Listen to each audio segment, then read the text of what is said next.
Dictation start होगा 5 second बाद। Start. कभी इजरायल की सरकार जिस पेगासस स्पाईवेयर को अपनी उपलब्धि बताकर दुनिया भर के देशों को बेचा करती थी, अब उसे ही पेगासस बनाने वाली कंपनी के दफ्तरों पर छापा डालना पड़ रहा है। फ्रांस की सरकार ने जिस तरह से इस मसले पर अपना विरोध जताया, उसके बाद इजरायल सरकार के पास कोई चारा भी नहीं था। दुनिया भर में इजरायल के साथ खड़ी होने वाली सरकारें वैसे ही बहुत कम है।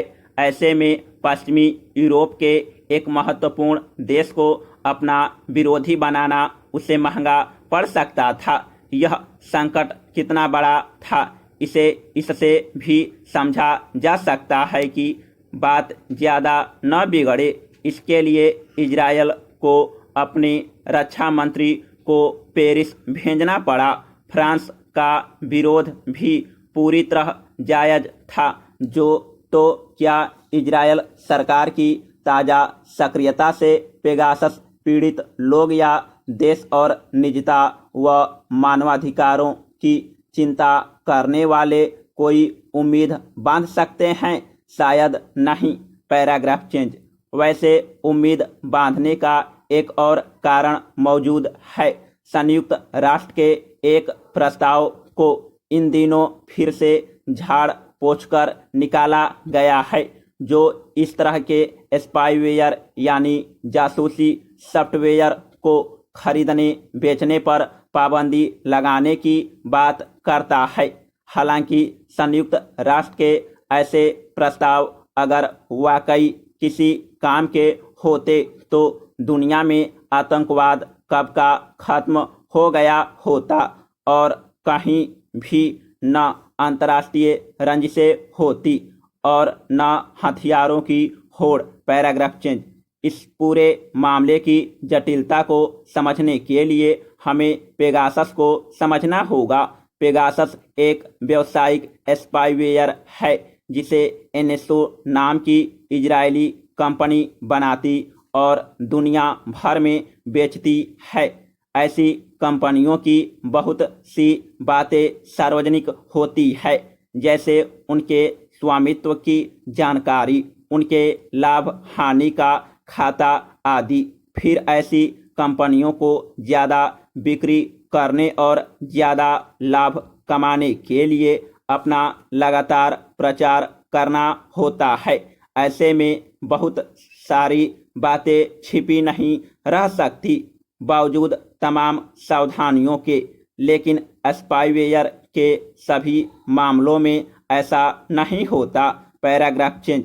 3 साल पहले जब गूगल आईफोन में इस्तेमाल होने वाले अपने ऐप की जांच कर रहा था, तब उसने पाया कि आईफोन में एक ऐसा स्पाईवेयर है जो उपयोगकर्ता के संदेश और कई अन्य डाटा चुरा रहा है।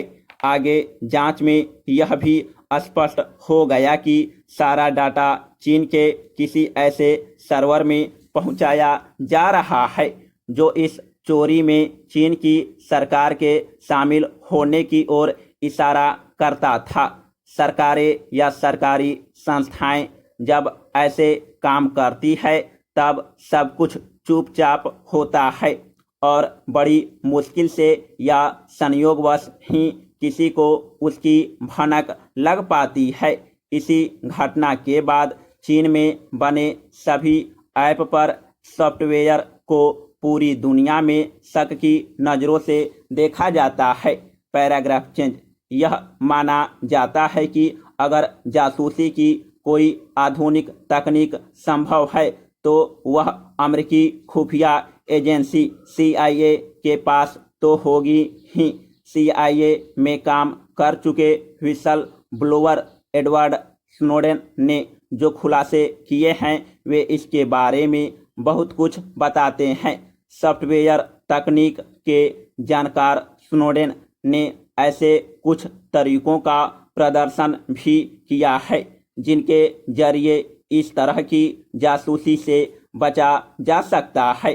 लेकिन स्नोडेन ने जब CIA छोड़ा था तब से अब तक तकनीकी जासूसी वाली महारत काफ़ी आगे बढ़ चुकी होगी। Paragraph change. अगर CIA ऐसा कर सकती है तो ब्रिटिश खुफिया एजेंसी MI5 ने ऐसी कोशिश नहीं की होगी। यह कैसे मान लिया जाए? साइबर जासूसी में रूस के कारनामे तो पिछले कुछ समय से दुनिया भर में चर्चा का विषय बने हुए हैं और यह मानने का भी कोई कारण नहीं है कि इजरायल से विरोध जताने वाले फ्रांस की खुफिया एजेंसी DGSE ने ऐसी कोशिश से परहेज किया होगा। खुद भारत ने भी ऐसे कामों के लिए नेशनल टेक्निकल रिसर्च ऑर्गेनाइजेशन नामक संस्था बनाई है जो सीधे राष्ट्रीय सुरक्षा सलाहकार के मातहत काम करती है। अटल बिहारी वाजपेयी के शासनकाल में बनी यह संस्था कितनी सफल रही है इसे हम नहीं जानते, लेकिन कुछ घपलों घोटालों के लिए यह विवादों में जरूर रही है। वैसे यह भी माना जाता है कि सफल खुफियागिरी वही है जिसकी सफलता विफलता के बारे में किसी को खबर न लगे। ऐसे काम क्योंकि सरकारी एजेंसियां करती हैं, इसलिए अमूमन उनके बारे में बहुत ज़्यादा पता नहीं चल पाता है। Paragraph change. पेगासस सरकारी एजेंसी न होकर एक निजी कंपनी है, इसलिए विवाद उठते ही उसके बारे में बहुत कुछ पता चल गया। यह भी मालूम हो गया कि उसके स्पाईवेयर की कीमत कितनी है और यह भी कि जिन स्मार्टफोन की इससे जासूसी की जा रही है यह उन सबकी कुल कीमत से भी हजारों गुना महंगा है। पहली नज़र में यह धंधा काफ़ी मुनाफे वाला लगता है और इसलिए संभव है दुनिया भर की अन्य कंपनियां भी इस कारोबार में कूदने की कोशिश करें।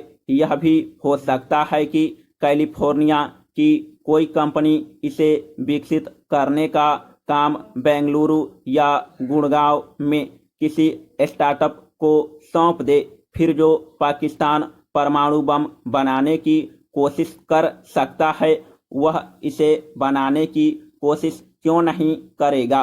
Paragraph change. पेगासस का मामला दरअसल एक ऐसी दुनिया में आया है जो निजता के हनन के खिलाफ अपनी लड़ाई लगभग हार चुकी है। आपकी निजता हर क्षण बड़े पैमाने पर दुनिया भर के बड़े बड़े सर्वरों के हवाले हो रही है। इसका एक मुकम्मल बाजार विकसित हो चुका है जहां हमारी आपकी निजता की बोली भी लगती है और इसकी खरीद फरोख्त भी होती है। पेगासस जैसे स्पाईवेयर किसी की भी निजता को हड़पने का यही काम ज़्यादा गहराई से करते हैं, लेकिन वे इस बाजार में नहीं आते। वे निजता में कारोबार में नहीं हैं, बल्कि वे निजता के राजनीतिक इस्तेमाल के लिए बनाए गए हैं जो कई तरह से ज़्यादा खतरनाक हैं। Paragraph change. जब तक दुनिया में निजता के हनन के तरीके मौजूद हैं ऐसे स्पाईवेयर विकसित होते रहेंगे। क्या इन्हें रोका जा सकता है? खास तौर पर जब इसके लिए लड़ने वाली ताकतें थक चुकी है और कई अदालतों में हार चुकी है। समाप्त।